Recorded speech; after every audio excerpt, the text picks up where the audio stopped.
Hello বন্ধুরা, এই দেখুন একজন দুপুরবেলা খেয়ে দিয়ে কী করছে দেখুন। পেয়ারা গাছে উঠে পড়েছে। হ্যাঁ, তো দেখি এই দেখুন।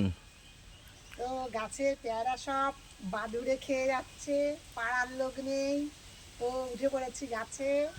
কিছু করার নেই, কারণ পেয়ারাগুলো পাড়তে হবে। এই দেখো কত বড় পেয়ারা, হাত যাচ্ছে না, কি করবো, আঁকশি নেই, দুটোতে একসঙ্গে কিন্তু পড়ে যাবে এখন।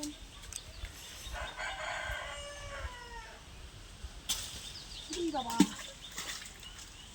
যা একটা গেল পুকুরে। বড় পেয়ারাটা তো পুকুরে পড়ে গেল, দেখা যাচ্ছে। উল্টো উল্টো না না, ও তলায় চলে এমন গেছে। ভাবে টানলাম একদম পুরো মাথায় লাগলো, দেখে পড়ে গেল।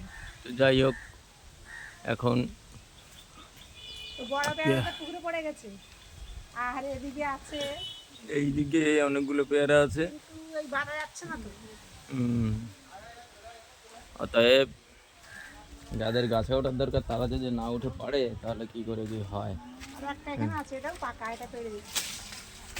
দেখ বাবা, সব পুকুরে পড়ে যাচ্ছে। পুকুর ধারে গাছ, ওই আকাশিটাও পড়ে গেছে, আর হাত যাওয়ার মতো জায়গা নেই। তো ঠিক আছে, আপাতত আপনি আশেপাশে নামুন। আছে কিনা। তো যাই হোক, পেয়ারা যিনি পারছেন তার আঁকড়ছি পড়ে গেছে, উনি এখন নেমে যাচ্ছে। তো আর কি আর করা যাবে, ভালো।